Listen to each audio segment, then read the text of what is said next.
الحمد لله الحمد لله نحمده ونستعينه ونستغفره ونعوذ بالله من شرور أنفسنا من يهد الله فلا مضل له ومن يضلله فلا هادي له ونشهد أن لا إله إلا الله وأشهد أن محمدا عبده ورسوله صلى الله عليه وسلم أما بعد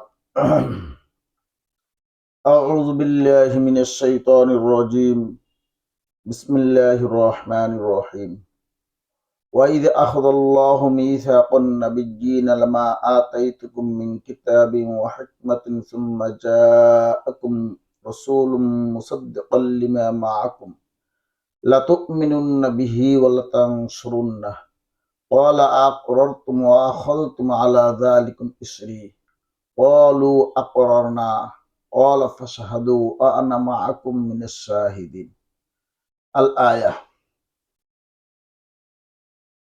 আল্লাহ রব্বুল আলামিন পবিত্র কালামে পাকের ভিতরে ইরশাদ করতেছেন, ওয়াইদ আখাযাল্লাহু মিসাকান নাবিয়্যিনা, যখন আমি অঙ্গীকার করলাম, অঙ্গীকার নিলাম। ওয়াইদ আখাযাল্লাহু মিসাকান নাবিয়্যিনা,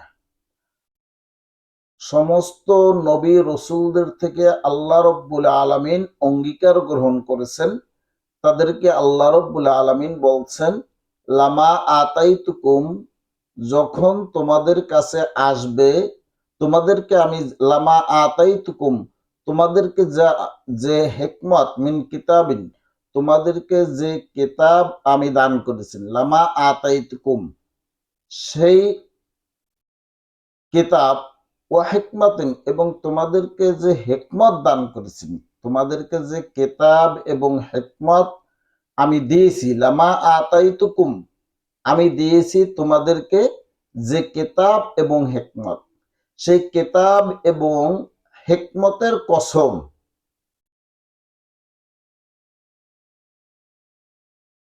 সুম্মা জাআকুম, তোমাদের কাছে যখন আসবে এমন একজন নবী, জাআকুম রাসূলুন, এমন একজন রসুল আসবেন, মুসাদ্দিকাল লিমা মাআকুম, যে রসুল সত্যায়নকারী হবে, লিমা মাআকুম, মুসাদ্দিকাল লিমা মাআকুম, তোমাদের কাছে যে কিতাব আছে সেই কিতাবের সত্যায়নকারী, অর্থাৎ তোমাদের কাছে যে কিতাব আছে সেই কিতাবের সত্যায়নকারী হিসাবে যখন একজন রসুল আসবে, লাতুমিনুন্না বিহি, এই জায়গায় লামটা হচ্ছে লামে তাকিদ, অবশ্যই তোমরা ঈমান আনবে, ওয়ালা তানসুরুন্না, অবশ্যই তাকে তোমরা সাহায্য করবে। আল্লাহু আকবার।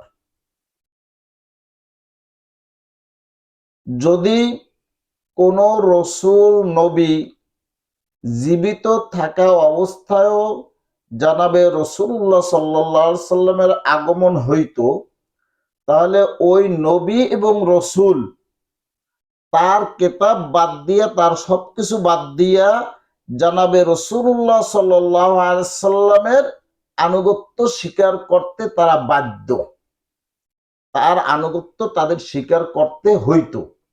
কারণ আল্লাহ রব্বুল আলামিন তাদের কাছ থেকে এই অঙ্গীকার এনেছেন। সমস্ত নবী রাসূলদের কাছ থেকে আল্লাহ রব্বুল আলামিন অঙ্গীকার এনেছেন যে যদি তোমার কাছে এমন একজন নবী আসে, যেই নবী তোমাদের কাছে যেই কিতাব আছে সেই কিতাবের সত্যায়নকারী হিসাবে আসবে, অবশ্যই, এই জায়গায় লামে তাকিদ দিয়ে বলা হয়েছে, অবশ্যই তোমরা তার প্রতি ঈমান আনবে এবং তাকে তোমরা সাহায্য করবে। সেই অঙ্গীকার সমস্ত রসুলদের, নবী রসুলদের কাছ থেকে আল্লাহ নিয়েছেন। এরপর আল্লাহ বলছেন, আকরারতুম, তোমরা কি স্বীকার করছো? আল্লাহ রাব্বুল আলামিন সমস্ত নবী রাসূলদেরকে বলছেন, তোমরা কি স্বীকার করছো? ওয়া আখাযতুম আলা যালিকুম ইসরি, আমি যে তোমাদের কাছে এই কথা বললাম, এটা কি তোমরা গ্রহণ করছো? অলু আকরারনা, সমস্ত নবী রাসূলরা বলছে কি অলু আকরারনা, হ্যাঁ আমরা স্বীকার করলাম। আল্লাহ রাব্বুল আলামিন বলতেছেন ক্বালা ফাশহাদু, তোমরা সাক্ষী থাকো, ওয়া আনা মাআকুম মিনাশ শাহিদিন, আর আমিও তোমাদের সাথে সাক্ষী রইলাম। এখন কথা হচ্ছে যারা ইহুদি দাবি করে, যারা খ্রিস্টান দাবি করে, যারা আহলে কিতাব দাবি করে, তাদের যে নবী সে যদি জীবিত থাকতো তাহলে তারাও জনাবে রাসূলুল্লাহ সাল্লাল্লাহু আলাইহি সাল্লামকে অনুসরণ করতেন। তাহলে তারা যদি, যারা ইহুদি তারা যদি মুসা আলাইহিস সালামকে স্বীকার করে, তাহলে তারা কি জনাবে রাসূলুল্লাহ সাল্লাল্লাহু আলাইহি সাল্লামকেও স্বীকার করতে হবে, এটা তাদের ঈমানি দায়িত্ব। জানাবে রাসূলুল্লাহ সাল্লাল্লাহু আলাইহি সাল্লামকে স্বীকার না করিয়া তার প্রতি ঈমান না আনলে অন্য কোন নবীর উপরে ঈমান আনাও তাদের ঈমান, যে অন্য কোন নবীর উপরে তারা ঈমান আনতেছেন এটাও কার্যকর নয়। কারণ যদি মুসা আলাইহিস সালামের উপরে ঈমান আনতে হয়, এটা তাওরাত কিতাবেও আছে যে জানাবে রাসূলুল্লাহ সাল্লাল্লাহু আলাইহি সাল্লাম যদি আগমন হয় তাহলে তোমরা কি করবা, তার অনুসরণ করবা। তাওরাত কিতাবে আছে, ইনজিল কিতাবে, সব আসমানি কিতাবে আছে। এখন তারা যদি মুসা আলাইহিস সালামকে স্বীকার করে তাহলে তাদের প্রতি ওয়াজিব, তাদের উপর কর্তব্য যে তারা জানাবে রাসূলুল্লাহ সাল্লাল্লাহু আলাইহি সাল্লামকে স্বীকার করতে হবে। জানাবে রাসূলুল্লাহ সাল্লাল্লাহু আলাইহি সাল্লামের উপর যদি তারা ঈমান না আনে তাহলে মুসা আলাইহিস সালামের প্রতিও তাদের ঈমান আনা হবে না। তো তারা যদি দাবি করে আমরা ইহুদি, তারা ইহুদি না। কারণ তারা যদি ইহুদি হইতো, তারা যদি হযরত মুসা আলাইহিস সালামের প্রতি ঈমান আনতো তাহলে কি রাসূলুল্লাহ সাল্লাল্লাহু আলাইহি সাল্লামের উপরেও তাদের ঈমান আনা ওয়াজিব। কেউ যদি খ্রিস্টান দাবি করে, তারা যদি হযরত ঈসা আলাইহিস সালামকে মানে, তাহলে হযরত জনাবে রাসূলুল্লাহ সাল্লাল্লাহু আলাইহি সাল্লামকে মানতে হবে, এটা তাদের ঈমানি দায়িত্ব, ওয়াজিব। তারা যদি রাসূলুল্লাহ সাল্লাল্লাহু আলাইহি সাল্লামকে না মানে তাহলে ঈসা আলাইহিস সালামকেও মানা হবে না। তদ্রূপ যত আহলে কিতাব আছে তারা তাদের যদি নবীকে মানে তাহলে হুজুর পাক সাল্লাল্লাহু আলাইহি সাল্লামকে, জনাবে রাসূলুল্লাহ সাল্লাল্লাহু আলাইহি সাল্লামকে, মুহাম্মদ সাল্লাল্লাহু আলাইহি সাল্লামকেও তাদের মানতে হবে, এটা তাদের ঈমানি দায়িত্ব।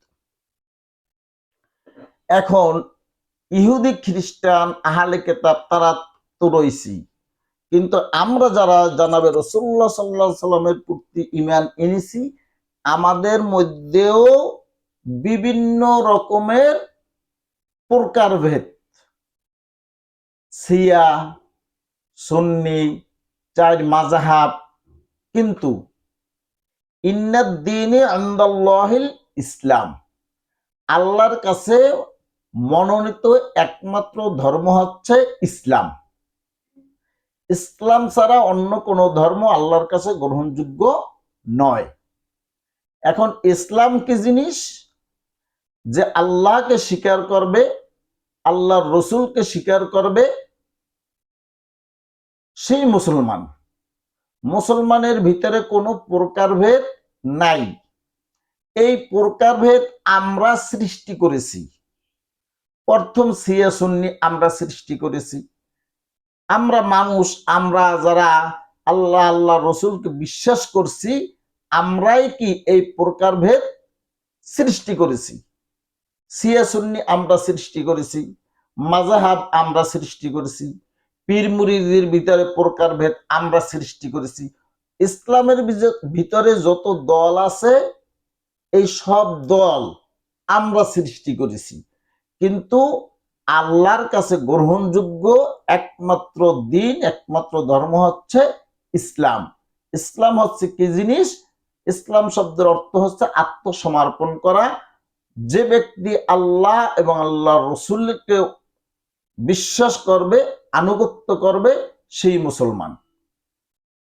চার মাযহাব, কোন মাযহাব, ইমাম আবু হানিফা রাহমাতুল্লাহ আলাইহি তিনি কিন্তু ইমাম শাফিকে মূর্খ বা ইমাম শাফি কিছু বোঝে না, ইমাম শাফিকে অনুসরণ এটা কিন্তু বলে নাই। ইমাম হাম্বলি এভাবে বলে নাই, কিন্তু আমরা মতভেদ সৃষ্টি করতেছি।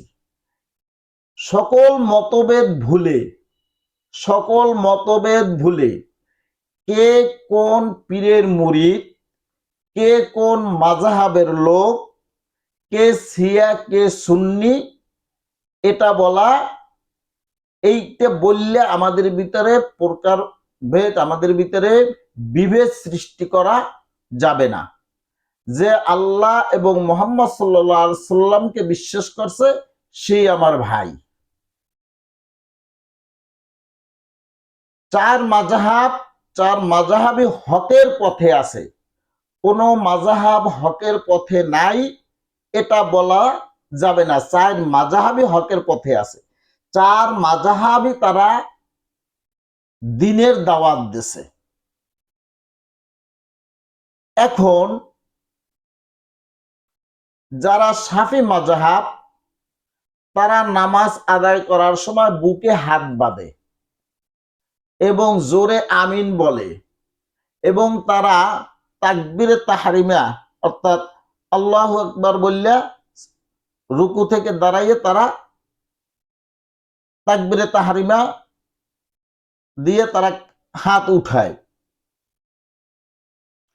হানাফি মাযহাবে যারা আছে তারা নাভির উপরে হাত বাঁধে, আস্তে আমিন বলে, এবং তারা রুকু থেকে দাঁড়াইয়া হাত উঠায় না। এই জন্য আমরা এটা বলতে পারি না যে যে হাত উঠাইলো তার নামাজ হবে না, যে জোরে আমিন বলল তার নামাজ হবে না, এটা বলা কিন্তু যাবে না, এটা বলার কোনো সুযোগ নাই। কারণ উভয় জায়েজ আছে এবং আপনি যে কোনো ভাবেই নামাজ আদায় করেন নামাজ হয়ে যাবে। আপনি যদি হানাফি মাযহাবের লোক, আপনি হানাফি মাযহাবের লোক, আপনি যদি জোরে আমিন বলেন তাতে আপনার নামাজের কোনো ক্ষতি হবে না, কারণ জোরে আমিন বলার প্রমাণ হাদিসে আছে। আপনি যদি বুকে হাত বাঁধেন, আপনি হানাফি মাযহাবের লোক, আপনি যদি বুকে হাত বাঁধেন তাতে আপনার নামাজের কোনো ক্ষতি হবে না, কারণ বুকের উপরে হাত বাঁধার সুস্পষ্ট দলিল আছে। আপনি যদি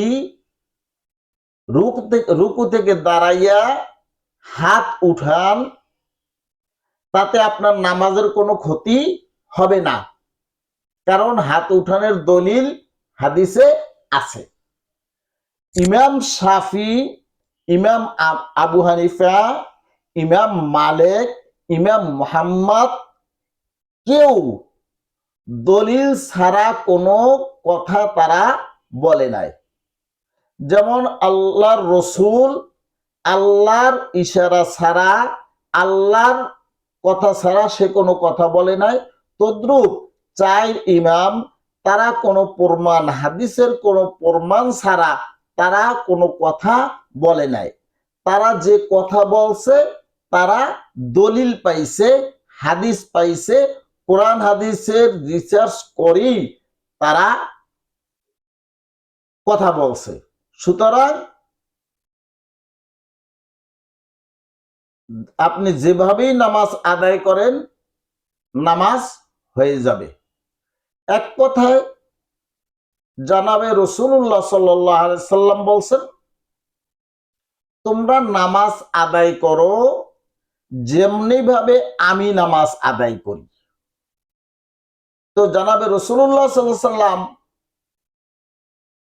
ইমাম শাফি সাহেব যেইভাবে নামাজ আদায় করছেন ওই রকমের রাসূল পাক সাল্লাল্লাহু আলাইহি সাল্লাম কখনো নামাজ আদায় করছেন। আবার ইমাম আবু হানিফা যেইভাবে নামাজ আদায় করার কথা বলছেন জানাবে রাসূলুল্লাহ সাল্লাল্লাহু আলাইহি সাল্লাম ওইভাবেও নামাজ আদায় করছেন। কাজী দুই সূরাতে দুই অবস্থাতেই নামাজ আদায় হবে। যেমন জানাজা নামাজের সময় আমরা দাঁড়াইয়া সালাম ফিরানোর সময় আমরা কি করি, কেউ একদিকে সালাম ফিরাইয়া এক হাত ছেড়ে দেয়, আর একদিকে সালাম ফিরাইয়া আর এক হাত ছেড়ে দেয়, আবার কেউ দুই দিকেই সালাম ফিরাইয়া তারপর হাত ছেড়ে দেয়। এই দুইটাই কিন্তু জায়েজ আছে। তদ্রূপ নামাজ ইমাম আবু হানিফা রাহমাতুল্লাহ আলাই তিনি যেভাবে আদায় করছেন সেটাও হাদিস দ্বারা প্রমাণিত। ইমাম শাফি সাহেব যেভাবে নামাজ আদায় করছেন সেটাও হাদিস দ্বারা প্রমাণিত। দুই অবস্থায়তেই নামাজ আদায় করা যাবে। এজন্য কোনোভাবেই বিভক্তি সৃষ্টি করা যাবে না, এবং কেউ যদি জোরে আমিন বলে তার প্রতি কোন রকমের বিদ্বেষ করা যাবে না, তার নামাজ হয় না এটা বলা যাবে না। কারণ অনেক সময় দেখা গেছে সামান্য এই মাসালাগত কারণে আমরা এমন একটা পরিস্থিতির সৃষ্টি করি যে কারণে মুসলমানের ভিতরে অনেক বড় বিভেদ সৃষ্টি হয়ে যায়। তো এই বিভেদ সৃষ্টি করা যাবে না। তদ্রূপ বর্তমানে আমাদের বাংলাদেশে অনেকগুলা ইসলামিক দল আছে। হযরত আবু বকর রাদিয়াল্লাহু তাআলা আনহু যখন খেলাফতের দায়িত্ব গ্রহণ করলেন, খেলাফতের দায়িত্ব গ্রহণ করার পরে তিনি প্রথম যে খুতবা দিয়েছেন তিনি বলছেন, যতক্ষণ পর্যন্ত আমি আল্লাহ এবং আল্লাহ রসুলের পথে থাকব ততক্ষণ পর্যন্ত তোমরা আমার ইক্তেদা করবা, তোমরা আমার অনুসরণ করবা। যখন তোমরা দেখবা যে আমি আল্লাহ এবং আল্লাহ রসুলের পথ থেকে সরে গেছি তখন তোমরা আমার অনুসরণ করবা না। তো আমরা যদি দেখি কোন পীর কোরআন হাদিসের বিপরীত বা কোরআন হাদিসে নাই এমন কোন আদেশ উপদেশ আমাদেরকে দেয়, সে পীর হোক ইমাম হোক যে হোক, কোরআন হাদিসে নাই এমন কোন আদেশ উপদেশ যদি আমাদেরকে দেয় আমরা সেটা বর্জন করব, আমরা সেটা মানব না। ব্যাস, আমি যদি মনে করি যে এই ইমাম সে যে আদেশ দিয়েছে, সে যে উপদেশ দিয়েছে এটা কোরআনে নাই বা হাদিসে কোথাও নাই, আমি সেটা বর্জন করলাম। কোন পীর এমন কোন উপদেশ দিয়েছে যেটা কোরআন হাদিসের সাথে সাংঘর্ষিক বা কোরআন হাদিসে নাই, আমি সেটা বর্জন করলাম। কিন্তু আমার আমার আমার অনুসরণ করতে হবে কি? কোরআন এবং হাদিস। জানাবে রাসূলুল্লাহ সাল্লাল্লাহু আলাইহি সাল্লাম বলছেন কি, তোমরা যদি কোরআন এবং হাদিসকে আঁকড়াইয়ে ধরতে পারো, তোমরা যদি কোরআন এবং হাদিসকে আঁকড়াইয়ে ধরতে পারো তোমরা পথভ্রষ্ট হবে না। তো কোন পীর কি বলল, কোন ইমাম কি বলল সেটা আমার জানার বিষয় না, সেটা আমার দেখার বিষয় না। আমরা দেখব কোরআন এবং হাদিস কি বলে। একজন মানুষের সব বিষয় যে জানা থাকবে এমন কোনো কথা না। হযরত ইমাম আবু হানিফা তিনি অনেক বড় জ্ঞানী মানুষ ছিলেন, তাই বলে কোরআন হাদিসের সব জ্ঞানই যে তার ভিতরে ছিল এমন তো না। এমনও তো হতে পারে তার ভিতরেও কিছু কমতি ছিল, এমনও তো হতে পারে তিনি যেই জিনিসটা পান নাই ইমাম শাফি সাহেব সেই জিনিসটা পেয়েছেন। তো আমরা যদি মনে করি কোরআন এবং হাদিসে স্পষ্ট দলিল আছে যে ইমাম আবু হানিফা যে কথাটা বলছেন সে কথাটা ঠিক না, আমি সেটা মানলাম না, কোনো সমস্যা নাই। তো কোন ইমামকে মানা তো আর ফরজ না। জানাবে রাসূলুল্লাহ সাল্লাল্লাহু আলাইহি সাল্লামের উপরে ঈমান আনতে হবে, তাকে বিশ্বাস করতে হবে। কোন ইমামের উপরে তো আর আপনার এইভাবে বিশ্বাস করা, তার উপরে ঈমান রাখাও ওয়াজিব না, ফরজ না। কোন পীরের উপরে ঈমান রাখা ফরজ না, ওয়াজিব না। সে যতটুকু ভালো কথা বলবে, যতটুকু ভালো উপদেশ দেবে, কোরআন হাদিস অনুযায়ী হইলে আমি সেটা অনুসরণ করব, কোরআন হাদিস অনুযায়ী না হইলে সেটা আমি বর্জন করব। ব্যাস, কিন্তু আমার